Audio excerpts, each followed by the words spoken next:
ما رو قبول کنید بینندگان بینید عزیز رادیو آزادی، همه اونهایی که در این صبح بر وقت ما رو از آزادی ویدیو کانال رادیو آزادی تماشا دارن. شبیه خوجا هستم، ساعت 7 با وقت پراگ در خدمت شما. امروز چهارشنبه و 13 فوریه است. خوب آغاز میکنیم از وضع باد و هوای کشور و بعداً رو میاریم به خبرهای تازه‌ای که در دست دارم. در پراگ کارگاه دفتر مرکزی رادیو آزادی امروز هوا بی بارش خواهد بود و گرمی هوا به 7 درجه برابر می شود. در مسکو پایتخت روسیه و با هواشناسان بریدن برف رو پیش بینی کردند و حرارت سنج روزانه 0 درجه را نشان خواهد داد. در دوشنبه امروز بریدن باران پیشگویی شده است و انتظار می رود که هوا 10 درجه گرم می شود. اما اجازی و با هواشناسی تاجیکستان میگوید تا 14 فوریه در کشور هوای نامساعد تکون فرما خواهد بود. از جمله در نواحی ختلان و ناحیه‌های توبه مرکز باران و برفریزی شدید در نظر است. شروع از امروز تا 16 فوریه در ناحیه‌های کوهی توبه مرکز، نشیبی‌های جنوبی قطرکوه حصار و ناحیه‌های غربی ولایت مختار کوهستان بدخشان خطر لغزش ترمز زیاد است. در این رابطه کمیته حالت‌های فوق‌العاده از همگی دعوت نموده است که تا حد امکان از سفر طریق راه‌های کوهی خودداری کنند. همچنین به ساکنان نواحی کوهی مصلحت داده شده است که در این روزها از رفتن به چراگاه و شکار، جمع‌آوری هیزم، مالچرانی و ماهیداری خودداری نمایند. در همین حال شرکت ایرس خبر می‌دهد که بنابر برفریزی شدید و خطر ترمفرایی حرکت واسطه‌های نقلیات از کیلومتر 47 راه اتومبیلگرد دوشنبه چنوق به سمت خوجند و از کیلومتر 81 به جانب دوشنبه موقتا بازداشته شد. شرکت تاکید کرده است که فعلا برای برطرف سازی ترمه‌ها کارها جریان دارند و علاوه‌اً به شهروندان درباره وضع را اطلاع خواهند داد. از این خاطر بینندگان عزیز اگر شما در تاجیکستان باشید پس به هنگام حرکت در راه از احتیاط کار بگیرید. و متاسفانه خبری بعدی من نیز مربوط به هوای سرد است. 3 عضو یک خانواده در ناحیه کوشانیان در خانه خود هنگام خواب ففتیدند. به احتمال زیاد مرگ آنها بر اثر خارج شدن دود انگشت بوده است. حادثه شب 10 فوریه رخ داده است. جسد پدر زوکیر شوکیرفی 49 ساله، پسرش انسی 19 ساله و دخترش مدینه 18 ساله را همسایه‌ها صبح روز 11 فوریه از خانه خوابشان پیدا کردند. آنها را پس از تشخیص در شفاخانه قریه بالای شهر بختر به خاک سپردند. مادر خانه‌دان شب فاجعه در خانه خویشاوندانش در مهمانی بوده است و بعد شنیدن این خبر در بیمارستان بستری شده است. عزیزه بوبویوا همسایه شوکیروف و یک نفری که به این خانواده نزدیک است میگوید خوب اون حادثه به طور غیر منتظره رخ داده است و گفت که خانواده شوکیروف در نزد اولی خود یک مغازه داشتند و هر صبح صادق در آن را باز میکردند و به نقل این مصاحبه رادیو آزادی آن صبح در این مغازه بسته بود و چند نفر برای خریدن مواد نزد مغازه آنها آمدند و بعداً آنها رفتند و در خانه شوکیروف را تق کردند. کسی نبرآمد. تریزه رو هم سخت تخته کردیم تا دمی که دیدیم 3 نفر خوابند و از دهان پدر خاندان کف آمده است. بوبویوا گفت که همسایه ها و نزدیکان بلافاصله یک ناظر منطقوی رو به جای حادثه دعوت کردند و با یاری مردان همه جسدها رو زود به بیمارخانه انتقال دادند و طبیبان خبر دادند که این 3 نفر الکی جان باختند. نتیجه تشخیص حالا اعلان نشده است ولی چند نفر از همسایه های عائله شوکیروف میگویند آنها در اتاق هنگام خواب فهمیدند که بخاری و یا خود پیچکه داشت و در آن انگشت میسوخت. به گفته همسایه ها محض خارج شدن گاز زهرآلود انگشت میتواند سبب اساسی مرگ این خانواده باشد. واقعا این باعث تاسف است و باید گفت که سردی های زمستان باعث آن می شود که بنابر صرفه سوزشواری و امکان گرم کردن یک اتاق اعضای خانواده در یک اتاق شب رو روز می کنند و حادثه های فوت ساکنان در تاجیکستان در فصل زمستان بنابر محض خارج شدن دود زهرناک انگشت هنگام خواب قبلا هم رخ داده بود و باعث مرگ چند نفر نیز شده است. خوب رو میرم به موضوعهای دیگر.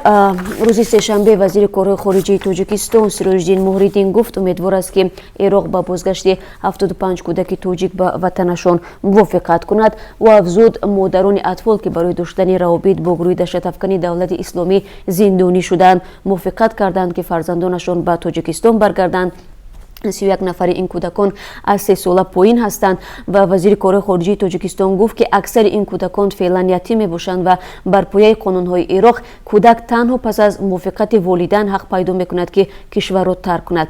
Мақомдори тоҷик афзуд феълан дар ироқ 92 кӯдаки тоҷикистонӣ банд мондаанд. Дар нишасти рӯзи сешанбе вазир гуфт баъд аз музокироти дипломатӣ бо ироқ мувофиқат шудааст ки тоҷикистон барои бозгардонидани ҳар як тифл бояд ба ироқ $400 пардохт намояд.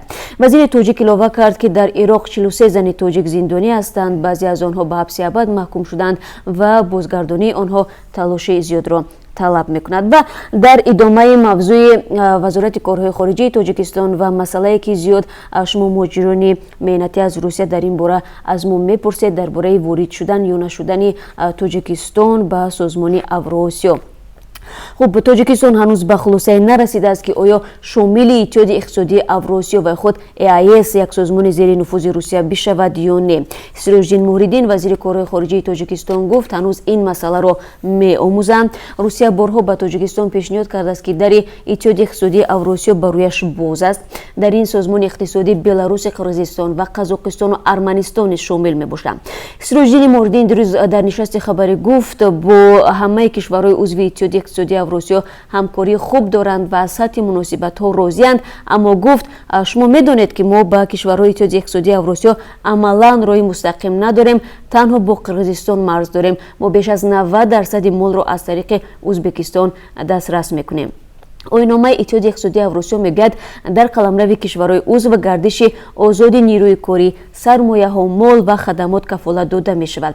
дар ин миён муҳоҷирони корӣ ҳастанд ки муштоқи ҳарчи зуд ба EAS шомил шудани тоҷикистон мебошанд.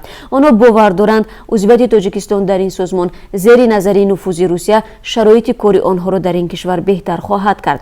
вале дар гузашта бархе аз мақомот дар тоҷикистон гуфта буданд ки шароити узвият дар созмони иттиҳоди иқтисодии Авроосиё бозгӯи манфиатҳои кишвар нест. хуб ин ба он маънист ки тоҷикистон ҳанӯз барои ворид шудан ё нашудан ба ин созмонро меандешад ва ба ягон хулосаи дақиқ наомадааст.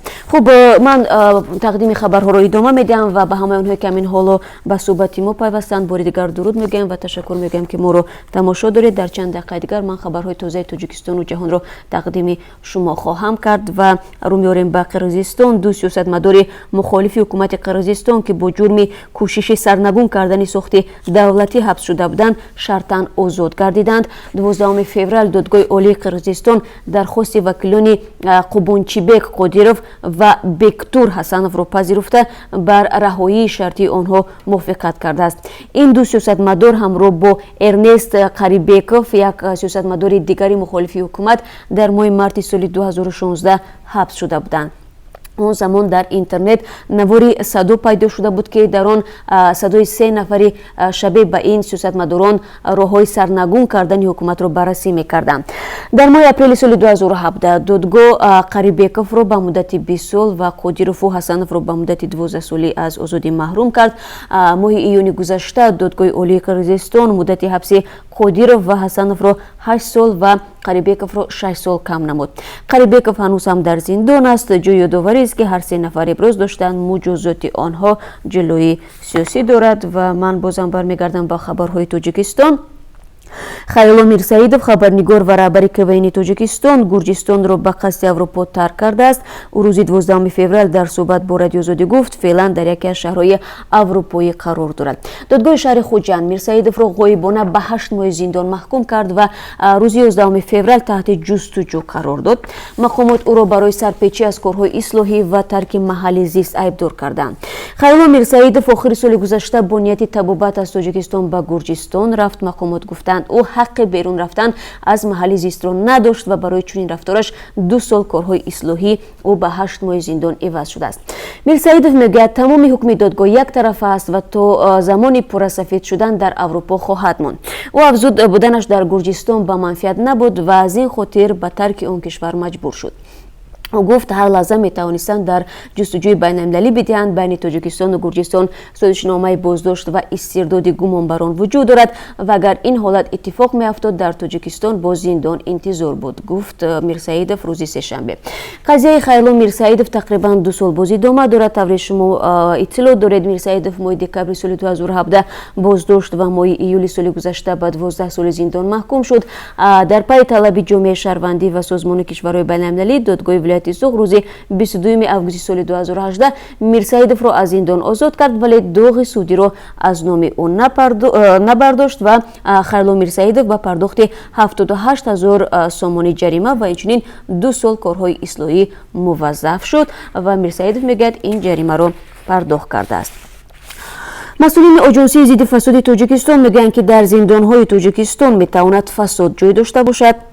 محمد سعید فیض‌الله‌زاده سردار سرایست مبارزه با کروپسیای آژانسی ضد فساد روز 12 فوریه در حضور خبرنگاران گفت آنجایی که کار هست البته فساد نیز هست. فیض‌الله‌زاده در رابطه با حادثه آشوب در زندان رقم 3 شهر خوجند گفت آن کارمندان زندان که دست به فسادکاری زدند جزا خواهند گرفت. به اطلاع مقامات فعلا نزدیک 10 کارمند سابق این زندان به جوابگری کشیده شدند. احتمال وجود فساد در زندان‌های تاجیکستان بعد از آن رسانه‌ای شد که در پی آشوب در محبس رقم 3 شهر خوجند 7 نوامبر سال 2018 برخی از رسانه‌ها با تکیه به شهادت والدان و نزدیکان زندانی‌ها گفتند در این زندان معامله و مقررات غیر قانونی وجود دارد و بسیار مسائل زندان‌ها بر اساس فساد پاره حل می‌شوند. ولی مقامات رسمی هیچگاه در این باره اظهار نظر نکردند، همانگونه که درباره جزئیات بیشتری سبب‌های سر زدن آشوب و هم جریان تحقیق این قضیه تا به حال هیچ ساختار تفتیشاتی آشکار و به تفصیل صحبت نکرده است و معلومات نداده است. باید گفت که در پی آشوب در زندان خوجند 21 زندانی و 3 کارمند محبس کشته و بسیاری دیگر زخمی شدند. یک سبب اصلی سر زدن آشوب را رسانه‌های غیر دولتی محض در شکنجه و آزار محبوسان میگویند. مقامات اون زمان گفتند که گروه زندانی های محکوم شده برای فعالیت های تروریستی و اکستریمیستی میخواستند از زندان فرار کنند ولی از این نقشه آنها جلوگیری شد. خب بینندگان عزیز، چون معمول در پایان صحبت من رو میارم به قرب اسعار خارجی در بانک‌های تجارتی تاجیکستان. قرب اسعار خارجی که بانک ملی برای امروز معین کرده است و ما آن را از وبسایت رسمی بانک گرفتیم چنین است: $1 9 سومانی و 43 درم، 1 یورو 10 سومانی و 65 درم و 1000 روبل روسی 143 سومانی و 60 درم. خب با سپاس به یک شما برای همراهی و یادم نرود برای شما تاکید کنم که بینندگان عزیز در دوام امروز ما چند موردی نظر داریم که برای شما هم جالب است. از جمله شما درباره روسری به ما زیاد سوال میدادید که آیا واقعا هم مسئولین مقامات تاجیکستان روسری زنان تاجیک رو میگیرند یا نه. در این زمینه کمیته زنان امروز در نشست خبری اظهار نظر کرده است و اگر این موضوع برای شما مهم بود پس در سرخط خبرهای روز و در برنامه خبری ما رو همراهی کنید. همچنین درباره بند ماندن واگن‌های تاجیکستان در مرز ترکمنستان برای شما معلوماتی مفصل خواهیم داد، چون راننده ها نیز زیاد در این باره به ما شکایت میکنند و چند موضوع دیگر نیز هست که من البته بعد از 3 ساعت دیگر در پخش مستقیم خبرهای روز برای شما خواهم گفت. تشکر برای همراهی، روزی خوب داشته باشید و تا ملاقات بعد از 3 ساعت دیگر.